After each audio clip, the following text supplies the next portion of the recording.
Welcome students, I welcome you all to the on-screen class for 9th standard social studies from Subhash Matriculation High Secondary School, Tangasi. In today's class, we are going to learn the 7th unit in history. The topic is state and society in medieval India. So from the Cholas to the Mughals. So அந்த காலத்தில் உள்ள அரசவைகள் பற்றி பார்க்க போகிறோம். So ஓகேவா, ஒவ்வொரு kingdoms இருக்குல்ல, ராஜாங்கங்கள் இருக்கும். ஸோ அந்த அரசாட்சி முறை, ஸோ சோலாஸ்லேருந்து முகல்ஸ் வரைக்கும் உள்ளது. ஸோ மாநிலத்தில் உள்ள அந்த மாநிலம், சமூகம் அண்டு இருந்தது மெடிவல் இந்தியா டைமில். ஸோ இடைக்கால இந்தியாவில் உள்ள மாநிலங்கள் அண்டு சமூகம் பற்றி பார்க்க போகிறோம். So the learning objectives of this lessons are to acquire knowledge of successive dynasties and the resultant political outcome from the times of the Cholas to the Mughals, influence of Islam and Islamic State on the socio-cultural life of the people, institutional and administrative changes during Chola, Pandya and Vijayanagar periods in the south, development of literature, art and architecture, transformation in agriculture and manufacturing sector, progress in maritime trade, commerce and urbanization. So in this lesson we are going to discuss about these topics. So first about the political outcomes. So from the Cholasலேருந்து அதுக்கப்புறம் முகல்ஸுக்கு கைமாறின அந்த அரசாங்க ராஜ்யங்களை பற்றி பார்க்க போகிறோம். And next the invasion of Islamic. So India is a Hindu country அப்படிங்கிறதுலேருந்து இஸ்லாமியரோட வருகை invasion எப்படி இருந்துச்சு, நெக்ஸ்ட்டு மக்களோட கலாச்சாரங்கள் அண்ட் வாழ்க்கை முறைகள் எப்படி மாறுச்சு, and then about the institutions கல்வி நிலையங்களும் அண்டு நிர்வாக சேஞ்சஸ். ஸோ இருந்தக்கூடிய கல்வி முறைகள் அண்ட் ஆல்சோ அட்மினிஸ்ட்ரேஷனும் சேஞ்ச் ஆகுது. சோலா, பாண்டியா, நெக்ஸ்ட் விஜயநகர் பீரியட் சவுத்தில். So south means becomes solar, பாண்டியர் அண்ட் இதெல்லாம் நம்ம சதர்ன் சவுத்தில் உள்ள இருக்குது. ஸோ அப்படி தான் நம்ம Tamil related to Tamil country. So next development of literature, art and architecture. So இந்தியாவில் இருக்கக்கூடிய கலைகள், இதிகாசங்கள், இலக்கியங்கள் எல்லாம் எப்படி டெவலப் ஆச்சு. ஸோ ஃபஸ்ட்டில் இருக்கிறதுக்கும் அதுக்கப்புறம் இன்வர்ஷன் ஆஃப் அவங்களோட அரசவை ஒவ்வொரு ராஜ்யம் மாறும்போது, அவங்களோட அரசர்கள் மாறும்போது அந்த காலங்களுக்கு ஏற்ப கலைகள் எப்படி வளமடைஞ்சுது அப்படிங்கிறது.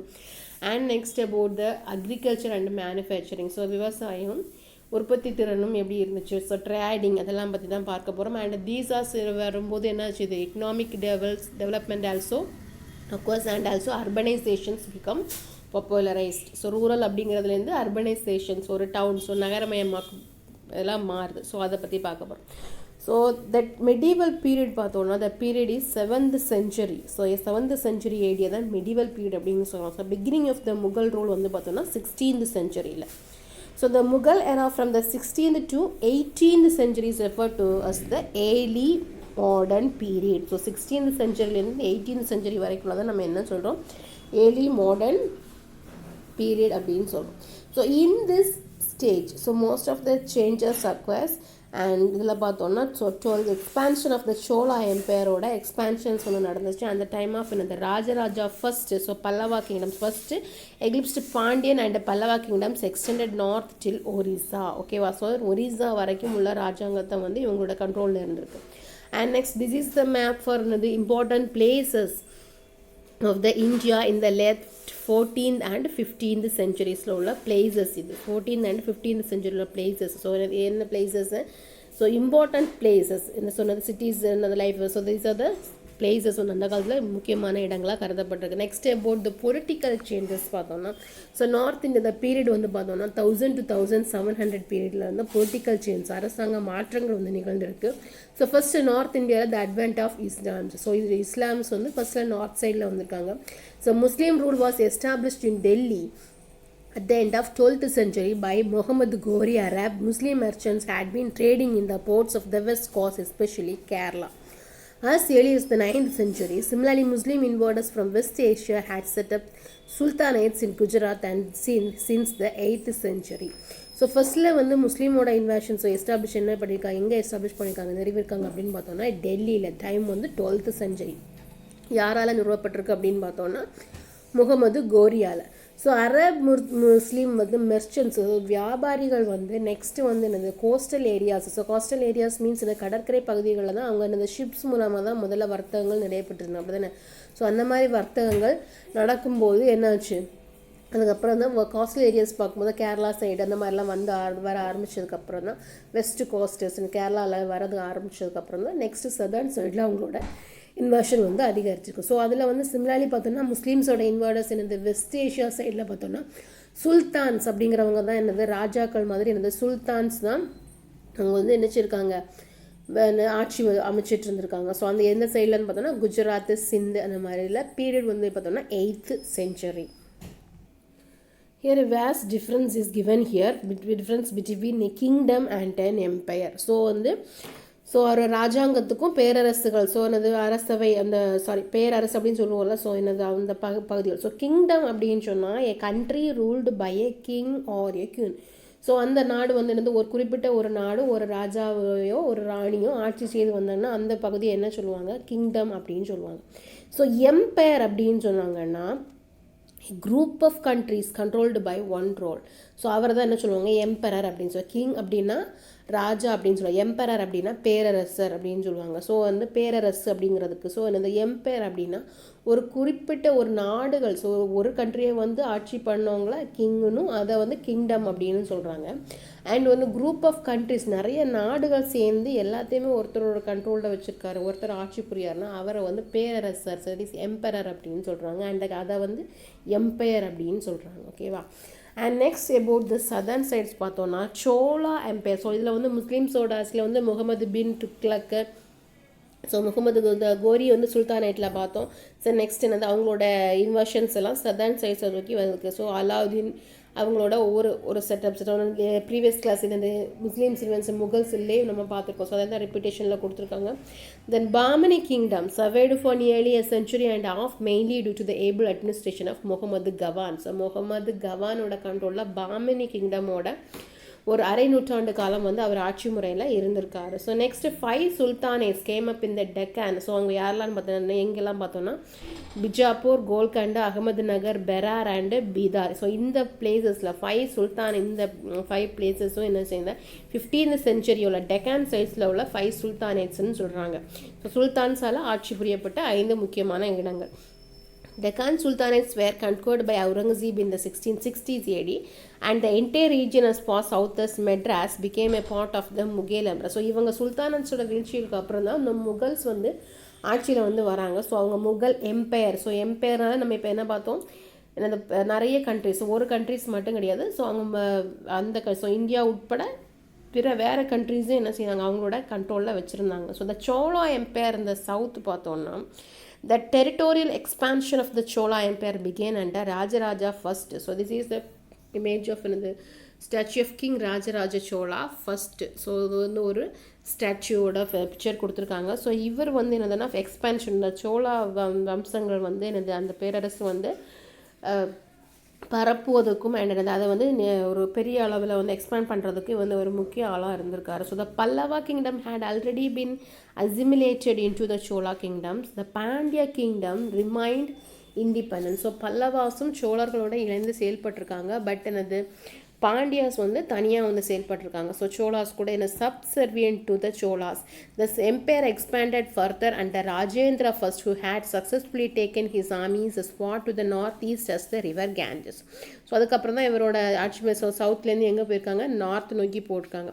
they had also some naval expeditions. கடல் வழியான போர்கள் வந்து படைகளை அனுப்பியிருந்த சைலேந்திர கிங்டம் ஆஃப் ஸ்ரீ விஜயா இன் இந்தோனேஷியாவில் அண்ட் கடாரம், கெடா அண்ட் சிலோன் ஸோ ஆகிய இடங்களையும் இவங்க கைப்பற்றிருக்காங்க. ஸோ அண்ட் போயிருக்காங்க. So this earned him the title the Chola who had conquered the Ganga and Kadaram. So Kadaram அப்படிங்கிறது பார்த்தோன்னா கேடா அப்படிங்கிற பிளேஸை குறிக்குது. ஸோ இது அதனால தான் சோழர்களோட பேர் இருந்தது. So the Chola who had conquered the Ganga and the Kadaram. So கங்கையும் கடாரமும் கொண்ட கடாரம் கொண்டான் அப்படின்னு நம்ம கேள்விப்பட்டிருக்கோம். ஸோ கடாரம் கொண்ட சோழன் அப்படிங்கிறது பேர். So Ceylon remained a province of the Chola empire for a few decades. The empire was further consolidated through marriage with the eastern Chalukya under Rajendra's grandson Kulothunga first and they extended up to the border of Orissa. Next இவங்களோட expansions வந்து சவுத்லேருந்து north நோக்கி north Orissa வரைக்கும் expand ஆகிருக்கு. After then the marriage with the eastern Chalukya. So Chalukya குடும்பத்தோட அவங்க marriage connections வச்சுருந்ததுனால இவங்களோட ruling எம்பைரிங் expansions வந்து up to the border of Orissa வரைக்கும் போயிருக்கு. And then about the Vijayanagar and south India after the Cholas. So next அப்புறம் சோலாஸுக்கு அப்புறமா யார் வர்றது, விஜயநகர் அண்ட் சவுத் இந்தியாவில் சோலாஸுக்கு அப்புறம் அந்த பிளேசஸ் வந்து எப்படி இருந்து அப்படின்னு பார்த்தோம்னா, the Chola empire began to decline after the middle of 13th செஞ்சுரியில் அவங்களோட எனது வீழ்ச்சி வந்து ஆரம்பிச்சிருக்கு. The last known Chola emperor was பண்ணால் ராஜேந்திரா தேர்ட் தான் எனது கடைசி என்னது ஒரு தெரியக்கூடிய ஒரு பேரரசாக இருந்திருக்கார் சோலா டைனாஸ்டியில். So empire died on. So இவர் வந்து எப்போ இருந்திருக்காருன்னா 1279 இருந்திருக்கார் ஏடியில். So several power centers came after this in region. Further the south to the south, that is further to the south, the Pandya kings again sought to regain the glory they had lost under the Cholas. So many brilliant Pandya kingdoms like Jadavarman and Sundara Pandyan ruled at the end of the 13th century. Jadavarman and சுந்தர பாண்டியன்லாம் வந்து 13th செஞ்சுரியில் வந்து அவங்க என்ன செய்யிருக்காங்க, ஆட்சி புரிஞ்சிருக்காங்க. So இதில் வந்து பார்த்தோன்னா Telangana also included in their ruling past. The Kakatiyas. So காக்கத்தியர்கள் நம்ம கேள்விப்பட்டிருக்கோம் அப்படி தானே. So the Kakatiyas ruled from Warangal. So அவங்களோட தெலங்கானா வந்து எப்போ அப்போல ஏன்ஷியன் நேம்ஸ் வந்து வாராங்கல். ஸோ காக்கத்தியர்கள் வந்து ஆட்சி புரிஞ்சிட்ருக்காங்க. while the Yadavas ruled in Devagiri until the Devagiri fell to Alauddin Khilji's forces at the end of the 13th century. So Alauddin கில்ஜியோட கீழே என்ன வந்திருக்கு, ஸோ தேவகிரி வந்துட்டு அவங்களோட யாதவர்கள் ஆண்டு வந்து தேவகிரி வந்து இவங்களோட கண்ட்ரோலில் வந்திருக்கு 13th century. ஓகேவா. So these states did not exist in peaceful cooperation and the region was beset by many internal wars and conflict. So இந்த ஒரு இடங்கள் வந்து என்னது அடிக்கடி ஒரு போர் வரக்கூடிய ஒரு அமைதியான ஒரு ஒற்றுமையான இடமாக இல்லாமல் கருதப்பட்டிருக்கு. Next the Mughals. So the Mughals ஓட பீரியட் பார்த்தோன்னா 1526 to 1707 ADC.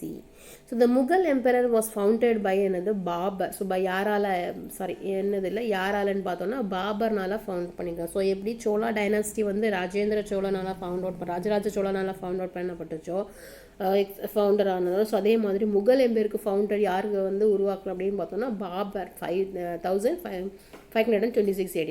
So after he defeated Ibrahim Lodi at Panipat. So யார் வீழ்த்தினதுக்கப்புறம் இவர் வந்து ஆட்சி பிடிச்சிருக்காரு அப்படின்னு பார்த்தோன்னா இப்ராஹிம் லோடியை பானிபட் வந்து யுத்தத்தில் தோற்கடிச்சதுக்கப்புறம் இவர் வந்து இதை உருவாக்கியிருக்காரு. The first 6 Mughal emperors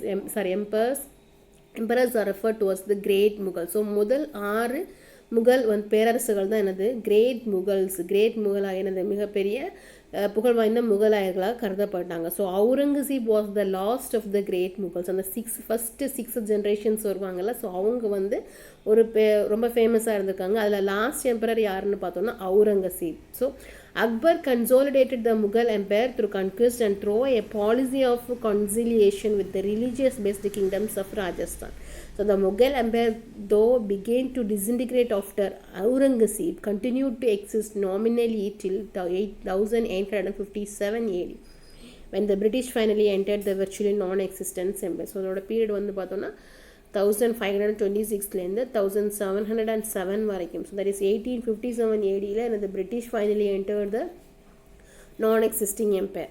Next, a new power center rose in Maharashtra in the 17th century. So 17th centuryல பார்த்தோன்னா நெக்ஸ்ட் முகல்ஸுக்கு அப்புறம் மராத்தாஸ் வந்து கேம் இன்டு ரூல். ஸோ அந்த லீடர்ஷிப் ஆஃப் யாரோட லீடர்ஷிப் தலைமையில் வந்திருக்காங்கன்னா மராத்தா அந்த கிரேட் லீடர் சிவாஜியோட தலைமையில். So seriously under the authority of the Mughals in western India. So இவங்களோட கண்ட்ரோலில் நெக்ஸ்ட்டு வந்திருக்கு. So only south western region of Kerala and southern Tamil Nadu were not directly under Mughal rule. So இதில் வந்து எதை வந்து எக்ஸப்ஷன் இருந்துருக்கு அப்படின்னு பார்த்தோன்னா கேரளாவும் சதர்ன் தமிழ்நாடும் வந்து இதோட கண்ட்ரோலில் வந்து வரல. யாரோட கண்ட்ரோலில்? முகலாயர்களோட கண்ட்ரோலில் வரல. So the arrival of the Europeans. Next யார் வரதுன்னு பார்த்தோன்னா யூரோப்பியன்ஸோட வருகை. ஸோ அந்த பீரியட் வந்து கொடுக்கல. பட் என்னது டூரிங் த 15th centuryன்னு ஓவராலாக கொடுத்துருக்காங்க. So during the 15th century the Europeans were preoccupied with trying to find a direct sea route to India. So இந்தியாவுக்கு டைரெக்டான ஒரு சீ ரூட்டை வந்து அவங்க கண்டுபிடிச்சி by passing the overland route through West Asia and Mediterranean. So இவங்களுக்குன்னு ஒரு route கண்டுபிடிச்சி நினச்சிருக்காங்க. இங்கே வந்து அவங்களோட 15th centuryல அவங்க வந்து இங்கே வந்திருக்காங்க. த ஸ்பைஸ் ட்ரேட் மெயின்லி என்னது, ஸோ அந்த ஸ்பைசஸ் இருக்கலாம், ஸோ மசாலா பொருட்கள் மாதிரியானது என்னது ட்ரேடிங்காக தான் என்ன செய்வாங்க வந்திருக்காங்க இந்தியாவுக்கு. From India was controlled by the Muslims up to Alexandria. By gaining direct access to India, the Europeans could exercise more direct control over the spice trade and obtain the spices at more favorable prices. So India is a well-known country for என்னது spices அப்படின்னு சொல்லலாம். So இங்கே உள்ள ஸ்பைசஸ்க்காக தான் ஃபஸ்ட்டில் வந்து என்ன செய்தாங்க, ஃபாரின் கண்ட்ரீஸ்லேருந்து இங்கே வந்தாங்க. ஸோ ஸ்பைசஸால் வந்து ஸோ இங்கே என்னது overall so many wealth or என்னது மெர்ஜ்ட் இன் அவர் லேண்ட். ஸோ அதனால அனுப்பிச்சிருக்காங்க. ஸோ ஃபஸ்ட்டில் வந்து ட்ரேடிங்காக வந்தாங்க. அதுக்கப்புறம் இங்கே உள்ள வளங்கள் எல்லாம் பார்த்து என்ன இங்கே உள்ள மக்களை ஏமாற்றி ஸோ அவங்களோட கண்ட்ரோல்லையே இந்த கண்ட்ரியை கொண்டு வர அளவுக்கு என்ன செய்திருக்காங்க, வந்துட்டாங்க. ஸோ வாஸ்கோ ட gamma landed on the Kerala coast having sailed around the Cape of Good Hope in South Africa. So Vasco ட காமா வந்து கேரளாவில் வந்து ஸோ எனக்கு கடல் வழி பயணமாக வந்திருக்காரு. So barely 5 years later the Portuguese built their first fort at Cochin. So கொச்சினில் வந்து அவங்களோட முதல் துறைமுகத்தை வந்து பார்லி அப்படிங்கிறவர் கட்டியிருக்காரு. ஸோ பீரியட் பார்த்தோன்னா 1503 AD. So Goa was captured in 1510 AD and became the center of the Portuguese state in India. So Portuguese கண்ட்ரியாகவே என்ன மாற்றிட்டாங்க, கோவாவை அவங்க கைப்பற்றி அவங்க வந்து இந்தியாவில் உள்ள கோவாவை அவங்க வந்து ஒவ்வொரு இடமா கைப்பற்றி அவங்களோட நாடாக வந்து மாற்றியிருக்காங்க. Vijayanagar Kingdom. During the time Muhammad Tughlaq was losing his powers in Deccan, two Hindu princes by the names of Harihara and Bukka founded an independent kingdom. This kingdom was situated in the region between the rivers Krishna and Tungabhadra, and this was in the year 1336, mainly in order to check the progress of Islam in the south. One of the chiefs at the court of the Hoysala ruler by the name Sangama was the father of Harihara and Bukka. The capital was founded by the two brothers at Vijayanagar on the south bank of the Tungabhadra. The first ruler of that kingdom was Harihara. His brother Bukka succeeded him after he died. Bukka was an efficient ruler and he brought nearly the whole Hoysala territory under his control. In the year 1379 he met his death. He was succeeded by his son Harihara II. The title of Maharaja Dhiraja was given to Harihara II. The entire territory of southern Deccan came under the authority of Vijayanagar during the time of his reign. In the year 1404, Harihara met his death. Sangama dynasty was the name by which the dynasty founded by the two brothers was known. The dynasty ruled for about 150 years. In the year 1486, one of their chiefs by the name Narsimha Saluva deposed the last ruler of Sangama dynasty and seized the throne. In the year 1505, during the reign of the second son, Immadi Narsimha, the Taluva chief by the name Veera Narsimha usurped the throne and thus became the one to lay the foundation of the Taluva dynasty. So இவங்களோட establishment trading in Masulipatnam impact of polity எல்லாம் வந்து ஆன்கோயிங்கில் இருக்குது. So அதுக்கப்புறம் ஒவ்வொரு யூரோப்பியன்ஸு Mughal emperor எல்லாமே ஓட இன்வாஷன்ஸு Chola பீரியடோட impacts and politicals வந்து are discussed in these pages. And mainly பார்த்தோம்னா சொசைட்டி, ஸோ அவங்களோட சமுதாயம் எப்படி இருந்துச்சு, சமூகம் எப்படி இருந்துச்சு அப்படின்னு பார்த்தோம்னா ஃபர்ஸ்ட் இட் இஸ் என்னது discriminate with the caste system. So the caste is the most distinctive aspect of Indian society. We first need to understand two dimensions of the term caste. So இந்த caste வந்து ஜாதி அடிப்படையில் தான் என்ன சொல்கிறது, ஜாதி அப்படிங்கிறது தலைநோங்கி இருந்ததுனால தான் என்னது மெயினாக நம்ம நாடே வந்து அவங்களோட கண்ட்ரோலில் போச்சுன்னு சொல்லலாம். ஸோ வர்த்தகத்தில் வந்து ஒரு ப்ராஃபிட்டை வந்து மட்டும்தான் என்ன பார்த்தாங்க, ஸோ இங்கிலீஷ்காரங்க பார்த்தாங்க. பட் நம்ம வந்து எதுக்காக சண்டை போட்டுட்டு இருந்தோம் அண்ட் எதில் மெஜாரிட்டி காட்டிகிட்டு இருந்தோம், கேஸ்ட் சிஸ்டம், நாங்கள் வந்து உயர்ந்த ஜாதி தாழ்ந்த ஜாதி, அவங்க அதில் வரக்கூடாது இதில் வரக்கூடாது அப்படிங்கிற ஒரு பிளவுகளையே அவங்க வந்து என்ன வச்சுருக்காங்க, அவங்களுக்கு சாதகமாக மாற்றி நாட்டையே கைப்பற்றிட்டு போயிட்டு இருந்தாங்க. ஸோ இதில் வந்து டூ சிஸ்டம்ஸாக வந்து பார்த்தாங்க. ஃபஸ்ட்டு வந்து ஃபோர்ஃபோல்டு டிவிஷன் ஆஃப் சொசைட்டியை ஸ்பெசிஃபைட் இந்த religious text refer to us இந்த வர்ணா அப்படிங்கிற ஒரு செக்ஷன். ஸோ வந்து மத அடிப்படையில் பிரிக்கப்பட்டது. So improving the status of their jati was a major preoccupation for all caste groups. So first வந்து religious ஒரு டைப் ஆகும், நெக்ஸ்ட் செய்யக்கூடிய தொழில் அடிப்படையிலும் காஸ்ட்டை வந்து அவங்க பிரிச்சிருக்காங்க. So this is particularly evident after the 14th century when the traditional local assemblies which controlled the resources and the social interactions began to weaken. So caste also created a mythological genealogy to establish its origins. So this was used to justify the claim for the right to a higher status in the hierarchy.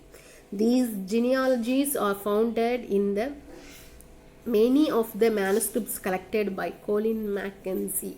So first ரிலீஜியஸாகவும் செய்யக்கூடிய தொழில் அடிப்படையும் ஜாதியை பிரித்து, so இதில் வந்து நிறைய ஒரு கலாச்சாரங்கள், ஸோ அவங்களோட ஹெரிட்டேஜ், ஸோ ஹிரார்கி, அந்த ஸோ ஒரு வழியாக வரவங்கள, ஸோ அவங்க பரம்பரையில் வந்து வரக்கூடிய அந்த வம்சாவளியில் வரக்கூடிய மாதிரி வந்துச்சு, தொடர்ந்து வந்துகிட்டே இருந்துச்சு.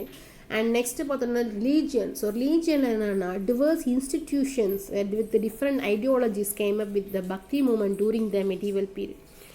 மதாஸ் or mutts were established. So first ஒன்று வந்து மதமாகவும் இன்னொன்று வந்து ஜாதியாகவும், இந்த ரெண்டு கான்செப்ட் தான் பேசிக்காக நம்ம நாட்டில் பெரிய இஷ்யூவாக இருந்துச்சு. ஸோ இந்த இஷ்யூவை தான் என்ன வச்சுருக்காங்க, அவங்க வந்து ஒரு கான்சிக்வன்சஸை வந்து நம்ம ஸோ இவங்க இந்த மாதிரி கான்சிக்வன்சஸ் தான் ஃபேஸ் பண்ணிகிட்டு இருக்காங்க, ஸோ இதில் தான் அவங்க கான்சன்ட்ரேட் பண்ணிகிட்டு இருக்காங்க அப்படிங்கிறத இவங்க அவங்களுக்கு சாதகமாக பயன்படுத்தி நாட்டை வந்து அபகரிச்சுக்காங்க. ஸோ ரிலீஜியஸும் என்ன செய்யுது, அதுக்கப்புறம் மாற ஆரம்பிச்சுது. ஸோ ரிலீஜியஸில் பார்த்தோம்னு சொன்னால் different gurus of religious leaders இருந்தாங்க. ஸோ அது Vidyaranya, Shaivite movements came up like the Tamil Shaiva Siddhanta and Veera Shaivas இன் கர்நாடகா, மகாராஷ்டிராவில் வர்காரி சம்பிரதாயா. ஸோ இந்த மாதிரி சம்பிரதாயங்கள், so that is in tradition அப்படின்னு சொல்லுவோம். So devotees, Vithoba rose in 14th century ஒவ்வொரு மத குருமார்களுக்கு தலைமை தாங்கி நிறைய பிளவுகளும் வந்து எஸ்டாப்ளிஷ் ஆகிட்டே இருந்துச்சு. So Buddhism had faded out in India. Jainism also lost ground in the most part of India due to the emergence of Bhakti movement under Sankara and Ramanuja. So Buddhism and Jainism வந்து inversion ஆகிட்டு இருந்த டைமில் சங்கரர் and ராமானுஜரோட, so இது வந்து later பீரியடில் நடந்தது. So பக்தி ஏக்கத்தினால வந்து பார்த்தோம்னா மோஸ்ட் ஆஃப் அவங்களோட அந்த இம்பார்ட்டன்ஸ் வந்து என்ன செய்யுது, குறைய ஆரம்பிச்சிது. So Gujarat and Marwar especially among the trading கம்யூனிட்டிஸாக வந்து மாறுது. So with regard of Christianity there were a small number of Christian groups in Kerala claiming their origins to the time of Saint Thomas the disciple of Jesus. So இந்த Christianity also என்னது took rooted அப்படின்னு சொல்லலாம். So ஃபர்ஸ்ட்டில் வந்து கேரளாவில் வந்து rooted ஆக காரணம் என்னன்னு பார்த்தோன்னா, ஸோ காஸ்டல் ஏரியாஸ் வந்து Kerala is a castle region அப்படி தானே, ஸோ கடற்கரையான பகுதி. ஸோ அங்கே வந்து ட்ரேடிங்காக நிறைய ஃபாரினர்ஸ் வந்திருக்காங்க. So foreigners mostly belong to the Christian community, போர்ச்சுகீஸில் கிறிஸ்டியன்ஸ். ஸோ அதனால் அவங்களோட ரிலீஜனை அவங்க வந்து என்ன பண்ணாங்க, கேரளாவில் ஸ்ப்ரெட் பண்ணாங்க. ஸோ அந்த மாதிரி கேரளா அண்ட் கோவா ரீஜியன்ஸில் அந்த கிறிஸ்டியன் ரீஜியன்ஸாகவே மாற ஆரம்பிச்சிது. So the best known among the Jesuit missionaries வந்து பார்த்தோன்னா சென்ட் ஃப்ரான்சிஸ் சேவியர் அப்படிங்கிறவர் வந்து என்னச்சு. ஸோ அவங்களோட மிஷனரிஸ், ஸோ மிஷனரிஸ் மீன்ஸ் என்னது, ஸோ அவங்களோட இதை வந்து கொள்கை பரப்பாளர்கள்னு சொல்லுவாங்க. ஸோ இங்கே வந்து அவங்களோட நிறுவனங்களை நிறுவி ஸோ அதுலேருந்து பணி செய்வாங்க, மக்களுக்காக பணி செய்கிற மாதிரி மிஷனரிஸ் தொண்டு நிறுவனங்கள் மாதிரி வந்து அமைச்சிருந்தாங்க. So next about the culture. So culture பற்றி பார்த்தோன்னா, ஸோ லிட்ரேச்சர், ஆர்ட், கலை, இலக்கியம், இதிகாசங்கள் அதை பற்றினது. ஸோ இங்கே வந்து நம்ம என்ன சொல்லலாம், India is a vast country of அந்த முக்கியமான ஒரு கல்ச்சுரல் வெல்த் இருக்கக்கூடிய கண்ட்ரின்னு சொல்லலாம். Art and ஆர்கிடெக்சருக்கு. ஸோ இதோட கவரப்பட்டு என்ன செய்வாங்க, நிறைய ஃபாரினர்ஸ் வந்து இன்றைக்கும் வந்துட்டுருக்காங்க. So the Chola period was an era of remaining cultural activity. So classical poet Kamban, Ramayana in Tamil which was formed by present. ஸோ நம்மளாம் நமக்கு தெரியும் இதிகாசங்கள், ஐம்பெருங்காப்பியங்கள் எல்லாமே நம்ம நிறையா தெரிஞ்சிருக்கோம் அப்படி தான். ஸோ அரங்கேற்றம், இந்த டெம்பிள், ஸ்ரீரங்கம். ஸோ இதோட கம்பர் வந்து ராமாயணா இன் தமிழில் வாசனது ஃபார்மலி ப்ரெசன்டேட். ஸோ அதை ப்ரெசன்டேட் அப்படின்னா அரங்கேற்றம் பண்ணார். எங்கே, கம்பராமாயணத்தை தமிழில் வந்து ஸ்ரீரங்கம் கோவிலில் வந்து அரங்கேற்றம் பண்ணியிருக்காரு.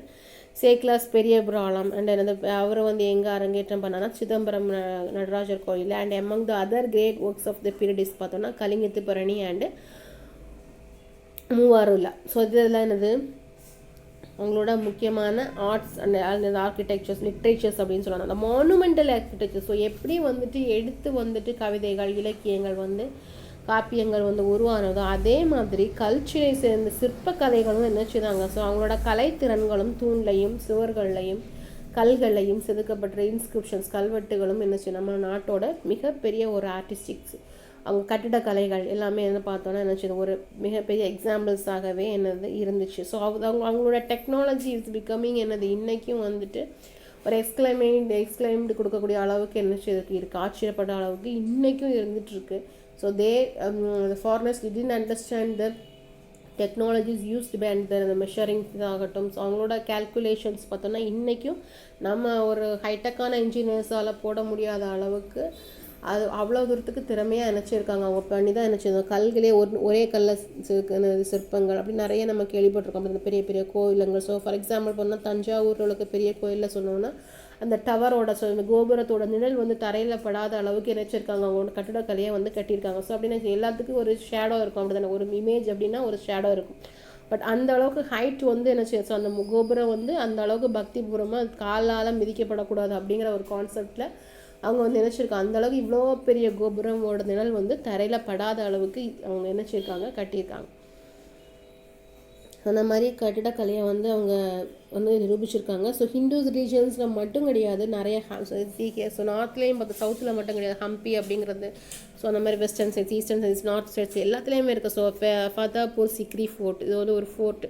ஸோ எப்படி வந்து சதர்ன் சைட்ஸில் வந்து கற்களான ஒரு இம்பார்ட்டன்ஸ் கொடுத்து சிற்பங்கள் வந்து உருவானதோ அதே மாதிரி நார்த் சைட்ஸில் அவங்களோட கல்ச்சருக்கு ஏற்றபடி அவங்களோட ட்ரெடிஷனுக்கு ஏற்றபடியும் நிறைய இந்த கோட்டைகள் எல்லாம் வந்து கட்டியிருந்தாங்க. ஸோ எல்லாமே வந்து வியப்புக்கு அந்தந்த அரசவைகளுக்கு உரிய ஒரு தனித்திறன் வாய்ந்ததாக இருந்துச்சு. And next about the economy. So பொருளாதாரம் வந்து ஃபஸ்ட்டில் மெயினான இது என்ன அப்படின்னு பார்த்தோன்னா இந்தியாவில் இருக்கக்கூடிய மெயின் கான்செப்ட் என்னது ஃபஸ்ட்டு இந்தியாவில் மட்டும் கிடையாது ஆல் ஓவர் த வேர்ல்டில் ஏன்ஷியண்டில் ஃபஸ்ட்டு வந்து ட்ரேடிங் வர ஆரம்பித்ததுக்கு முக்கியமான காரணம் எதுன்னு பார்த்தோன்னா அக்ரிகல்ச்சர் விவசாயம் மட்டும்தான் பண்ணிகிட்டு இருந்தாங்க. அப்படி தானே ஸோ விவசாயம் பண்ணிகிட்ருக்காங்க. ஸோ உற்பத்தி பண்ணி அதை வந்து ஏற்றுமதி பண்ணி அப்படி தான் விவசாயம் அதுக்கப்புறம் ஆரம்பிச்சு. நெக்ஸ்ட்டு டெக்னாலஜி தேவைப்பட்டுச்சு, இண்டஸ்ட்ரீஸ் தேவைப்பட்டுச்சு. ஸோ இண்டஸ்ட்ரீஸ் மெயின்டைன் பண்ணுறதுக்கு கணக்குகள் வழக்குகள் எல்லாம் பார்க்குறதுக்கான தேவைப்பட்டுச்சு. ஸோ அந்த மாதிரி வந்து என்னச்சது அதில் அந்த மேனேஜ்மெண்ட் அப்படிங்கிற ஒரு கான்செப்ட் வந்துச்சு.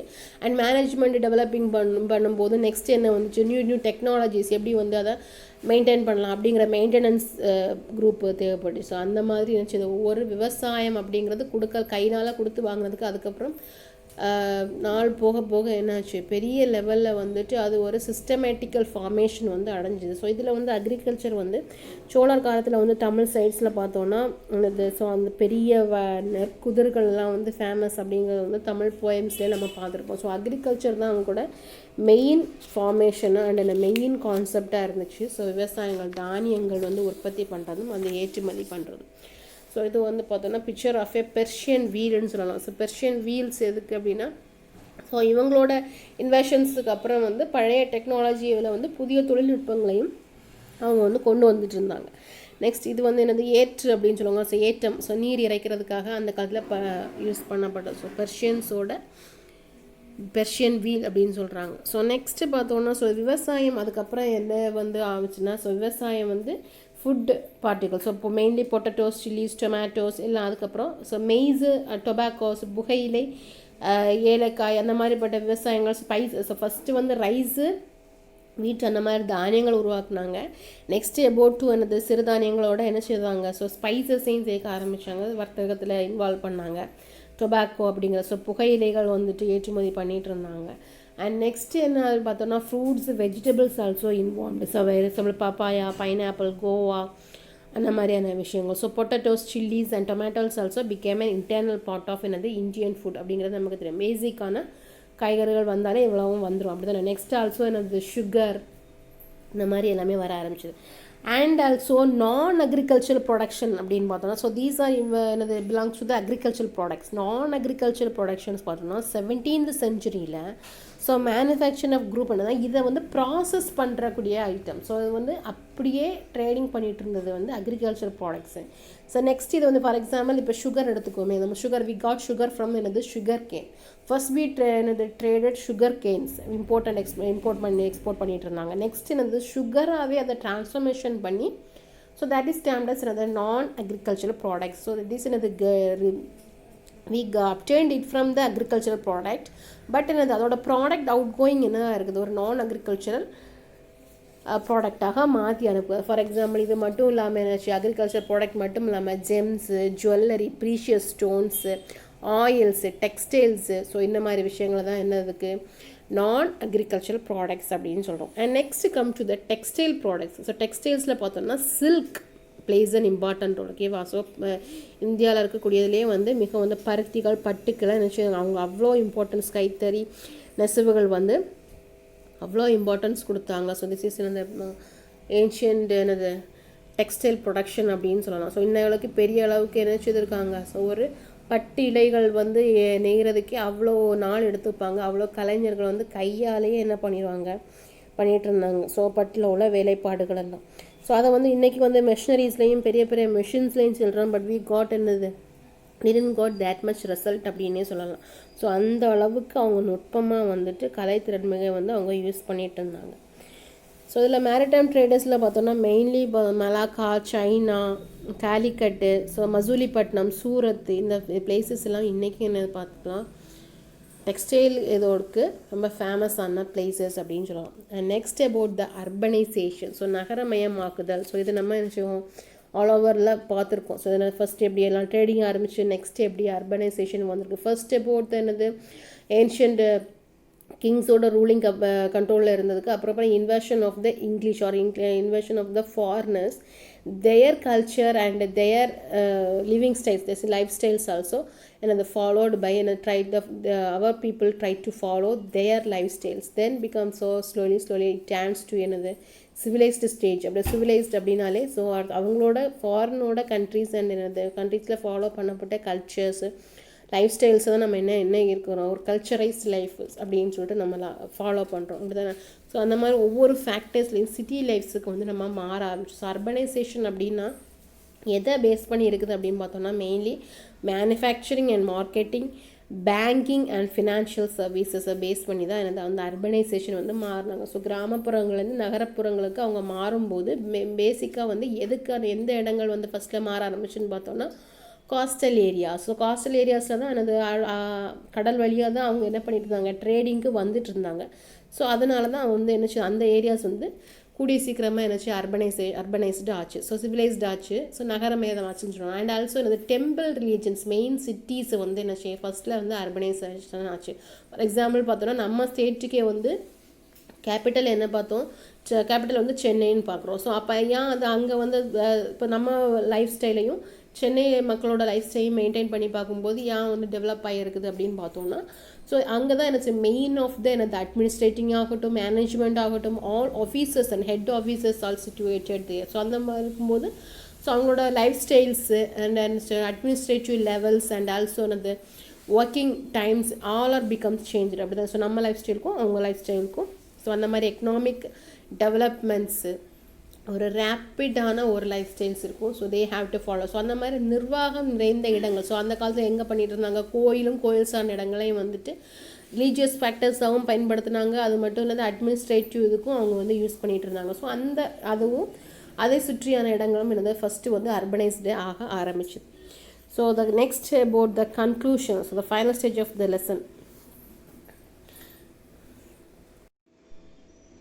So the medieval period பார்த்தோன்னா covering more than 700 years of Indian history was a time when momentous changes took place in the political landscape which also transformed the social and economic fabric of the country. So இதோட events வந்து இப்போ கொடுத்துருக்காங்க. So events happening in European during this பீரியடில் வந்து கொடுத்துருக்காங்க. So holy Roman empire and emperor Charlemagne and people and reign first, and this is the picture for King John signing Magna Carta. Okay, so இவர் வந்து என்ன sign பண்ணுங்க, king John அப்படிங்கிறது வந்து எதை சைன் பண்ணான்னா மேக்னா கார்ட்டா அப்படிங்கிற ஒரு அதை வந்து சைன் பண்ணுறார். அக்ரிமெண்ட் மாதிரி எதை சைன் பண்ணதோட பிக்சர் தான் கொடுத்துருக்காங்க. So King John and the great Magna Carta அப்படி என்னன்னு பார்த்தோன்னா the nobles in England forced King John to sign a charter of liberty in 1215 AD CE. It is Magna Carta or the Great Charter. So this charter contained a promise that the king would respect certain liberties of the nobles and the people of England. The theory of the supremacy of the ruler which prevailed in the Holy Roman Empire was not accepted in England. King John England was a contemporary of Sultan Iltutmish in India. Thus in England we find the king's power was checked daily. So இது வந்து அவரை வந்து கட்டாயப்படுத்தி ஒரு அக்ரிமெண்ட்டில் sign போட வைக்கிறாரு. எதுக்கு? So religious மத குருமார்களையும் அவங்களுடைய என்னது மக்களையும், ஸோ நோபல்ஸ் லீடர்ஸையும் என்ன இங்கிலாண்டில் தான் ஃபாலோ பண்ணுவோம், ஸோ நாங்கள் வந்து மதித்து நடப்பேன் அப்படிங்கிறதுக்கு வந்து ஒரு ரெஸ்பெக்ட் சர்டன் லிபர்ட்டிஸ் அண்ட் என்னது மதிப்பு கொடுப்பேன். அண்ட் அவங்களோட theory of supremacy of the ruler, so அவங்களோட ஒரு ஆதிக்கத்துக்கு வந்து மதிப்பு கொடுப்பேன். அண்ட் அக்செப்டட் இங்கிலாண்டில் அதை அக்செப்ட் பண்ணுறதுக்கான இது நான் வந்து கையொப்பமிடுறேன் அப்படிங்கிறதுக்கு கட்டாயமாக இதுக்குதான் இப்போ அந்த சைன் பண்ண வச்சு அந்த இதுக்கு பேர் தான் வந்து கிரேட் மேக்னா சார்ட்டா அப்படிங்கிறது. ஓகேவா? Then Holy Roman empire and எம்பையருக்கு சார்லி மேக்னோட இது என்ன பார்த்தோன்னா, இந்த பிகினிங் ஆஃப் 19th centuryயில் நியூ இன்ஸ்டிடியூஷன் கால்டு இந்த Holy Roman Empire came into existence in continental Europe. This is not என்னது function happened in India. So இது வந்து யூரோப்பில் நடந்தது. ஸோ யூரோப்பில் வந்துட்டு இந்த மாதிரி ஹோலி ரோமன் எம்பையர் அப்படிங்கிறது வந்து ஒரு ஆட்சி முறையில் இருந்திருக்கு. ஸோ இன்ஸ்டிடியூஷன் வந்து கல்வி நிறுவனமாக இருந்திருக்கு. So this had nothing to do with the old Roman empire which had ceased to exist after 476 AD. The newly established Holy Roman Empire represented Christianity and Christendom, and hence it was designated holy. The emperor was supposed to be a representative of God on earth like the Pope. So வந்து பழைய Holi empire அவங்க இதுக்கு Roman empire இருக்கிற வரையும் புதிய ஒரு திட்டம், so ஒரு புதுமைப்படுத்த அப்டேட்டட் இதுன்னு சொல்லலாம், சொன்ன மாதிரி வந்து அவங்க வந்து நிறுவியிருக்காங்க. ஸோ இதில் வந்து என்னென்னா ரெப்ரசன்டேட்டிவ் ஆஃப் காட், ஸோ ராஜாவை வந்து எப்படி அவங்க ட்ரீட் பண்ணாங்க. Emperor was supposed to be என்னது ராஜாவை வந்து கடவுளைய ஒரு தூதராகவே, ஸோ நேரத்தில் இருக்கிறது போப் அப்படிங்கிறது தான் அவங்களோட ஒரு மெயின் மத குரு அப்படின்னு சொல்லுவாங்க. அப்படின்னா கிறிஸ்டியன்ஸோட, ஸோ அந்த மாதிரி ஒரு ராஜாவுக்கு அவ்வளோ மதிப்பு கொடுத்துருக்காங்க. ஸோ எம்பரர் டீல் வித் என்னது பொலிட்டிக்கல் மேட்டர்ஸுக்கு and pope deal with spiritual. So அரசாங்க ரீதியான ஆட்சி முறைகளில் வந்துட்டு நிர்வாகத்தை வந்துட்டு ராஜாவும், மத நிர்வாகத்தை வந்துட்டு யார் பார்த்தாங்க அப்படின்னு பார்த்தோன்னா போப் அப்படிங்கிறவரும் பார்த்துட்டு இருந்தார். So the two peoples were considered as the representatives of God. So கடவுளால் நியமிக்கப்பட்ட அவங்க தலைவர்களாக வந்து அவங்க கருதுனாங்க. So the emperor was superior to everybody else in the world except the pope. So போப்பை தவிர மற்ற உலகத்தில் இருக்கக்கூடிய அனைவருக்கும் இந்த எம்பரர் ராஜா அப்படிங்கிறவரை வந்து எனது லீடர்ஸோ தலைவராக வந்து இருந்திருக்கார். ஸோ போப்பை தவிர. So the Charlemagne the king of France was the first Holy Roman Emperor to assume the title. So வந்து இதில் வந்து ஃபஸ்ட்டு ஹோலி ரோமன் எம்பரராக இருந்தவர் யார் அப்படின்னு பார்த்தோம்னா சார்ல் மேக்னி, த கிங் ஆஃப் என்னது France. Okay, so this is Charles Magny and Pope Adrian first. So this is the picture of Pope and this is the picture of Emperor Charles Magny. Okay va. So Pope Emperor na the representative of God வந்து கருதப்பட்டாங்க. So Charles Magny was a contemporary of another Pallava king Nandivarman II and Pradikara ruler Nagapata first. இவங்களோட contemporary. So அவங்களோட அந்த வழிவகையில் வந்தவர் அப்படின்னு சொல்கிறாங்க. ஓகேவா? So this is the picture for explaining இந்த போப்புக்கும் king எம்பரருக்கும் ஆனால் ஒரு அவங்களோட ரிலேஷன்ஸ் இருந்ததுக்கான ஒரு எக்ஸ்பிளைனிங் ஒரு டிஸ்கிரைபிங் ஒரு பிக்சர்னே சொல்லலாம். Okay, so that's all for the class today students. In this class we have learned about the Chola dynasty, the Mughals, the Marathas and also sultanates and about the agriculture, textiles and also the European events that belongs to the Pope and Emperors, and also Great Magna Charta signed by King John. Okay students, that's all for the class today. View the video also involved in this. I have attached the video of it, two topics, agriculture and the early religions, so Raja Chola, that means Vijayanagar Empire, in this video. So you have to watch that also, and also study and write the question answers in note. I will send you the PDFs for the particular lessons. Okay, all the best. Thank you.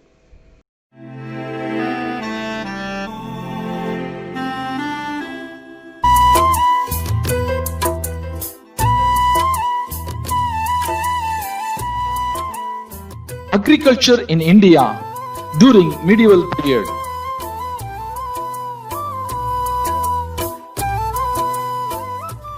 Agriculture is the world's prime occupation. The early nomad hunted for food. He settled at the riverbeds. He learned from nature to have the food for his place without moving from place to place. There the food gatherers transformed to food producers. In this video, we are going to watch how Indians developed their economic status with agriculture.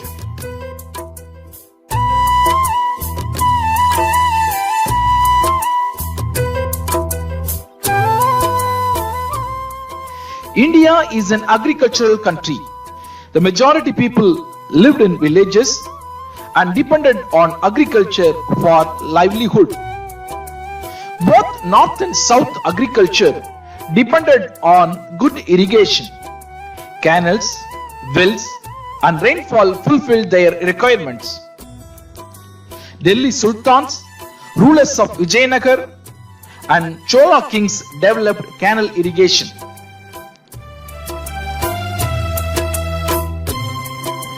Alauddin Khilji was the first one to start a separate market for agricultural products, followed by Feroz Tughlaq and Akbar.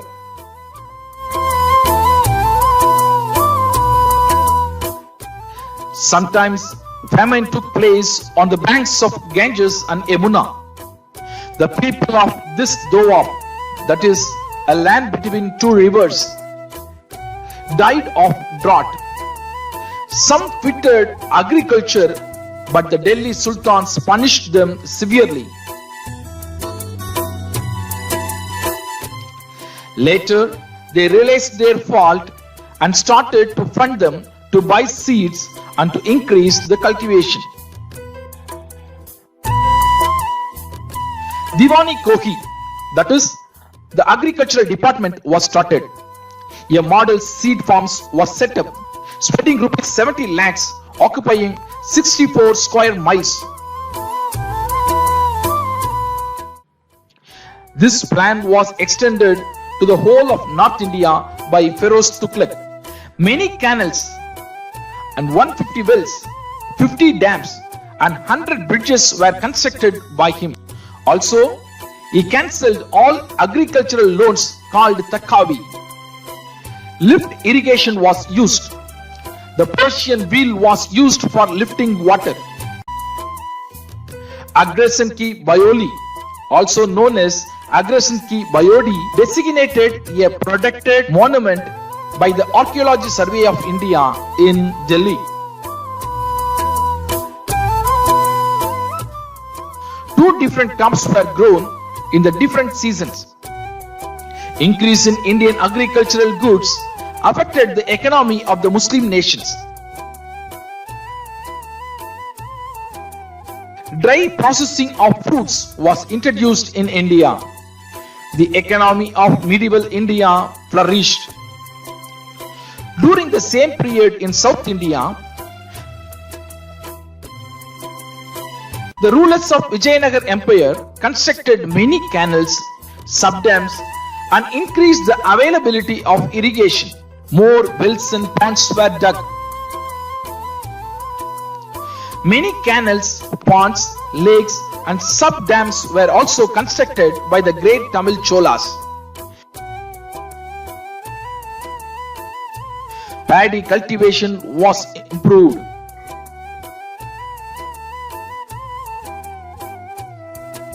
It is a great contribution of Delhi Sultans and Vijayanagar rulers. The International Cricket Stadium at Delhi is named Feroz Shah Kotla for his contribution to Indian agriculture.